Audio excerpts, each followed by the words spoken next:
warahmatullahi wabarakatuh.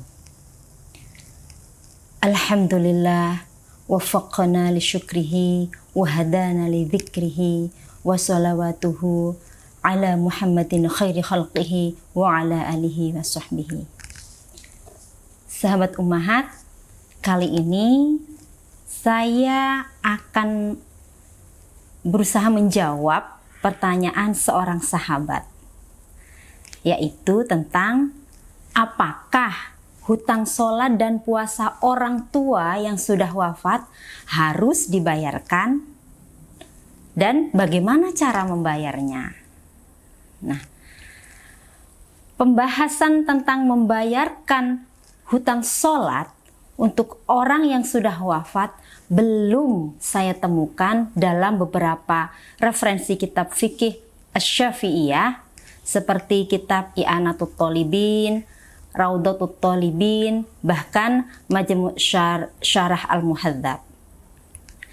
Kitab yang menjelaskan bab ini saya temukan di kitab fikih Hanafiyah. Tentang orang yang sakit, dalam kitab-kitab Syafi'iyah dijelaskan bahwa orang sakit tetap memiliki kewajiban melaksanakan sholat. Melaksanakan sholat fardu maksudnya sahabat ya. Jika tidak mampu berdiri, maka sholat dengan duduk. Jika tidak mampu duduk, maka sholat dengan berbaring. Ini sahabat-sahabat udah tahu semuanya ya.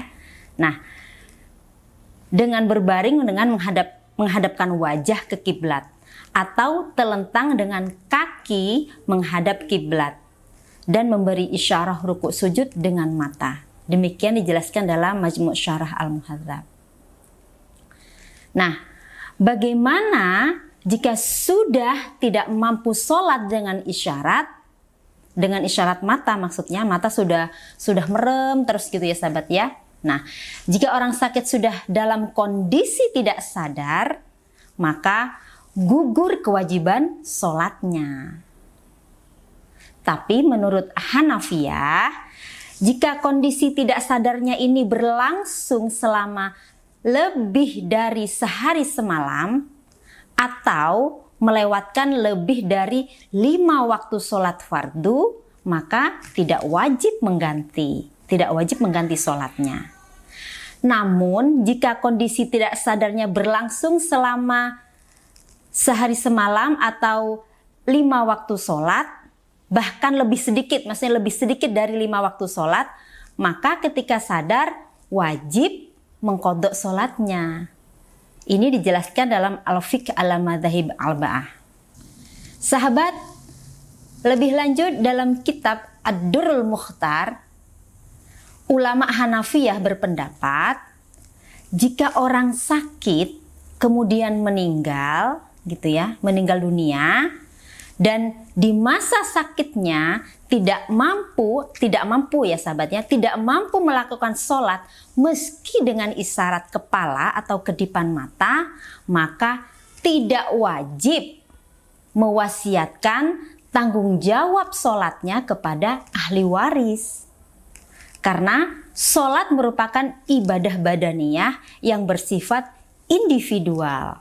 Berbeda dengan haji yang bisa digantikan. Dalam kitab Ad-Durrul Mukhtar dijelaskan, li'annaha ibadatun badaniyatun. Walau qadaha warathatuhu bi'amrihi lam yajuz. Namun jika ia meninggal dan memiliki hutang sholat padahal masih mampu melaksanakan sholat dengan isyarat, maka wajib berwasiat kepada ahli waris untuk membayar kafarat sebagai penggantinya. Walau mata wa alaihi salawatun faitatun wa usabil kafarati wa yu'ta likulli kal fitri. Wa kadza hukmul witri.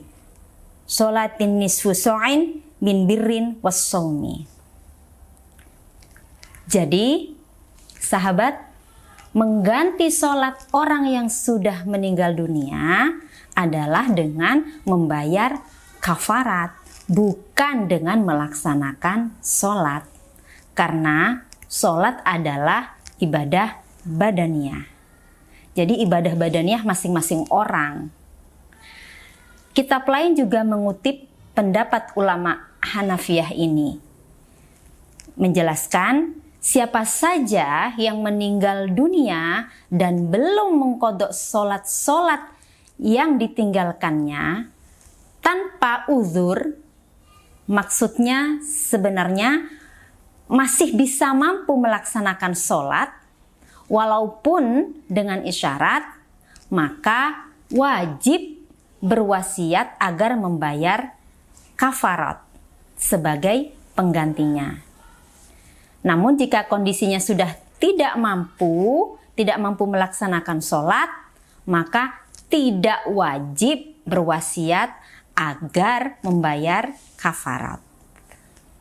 Nah, sahabat ummahat, demikian pula seorang musafir dan orang sakit yang membatalkan puasanya di bulan Ramadan dan belum sempat mengqadha puasanya, kemudian meninggal dunia, maka tidak wajib, namun sunnah berwasiat kepada ahli waris untuk membayar fidyah.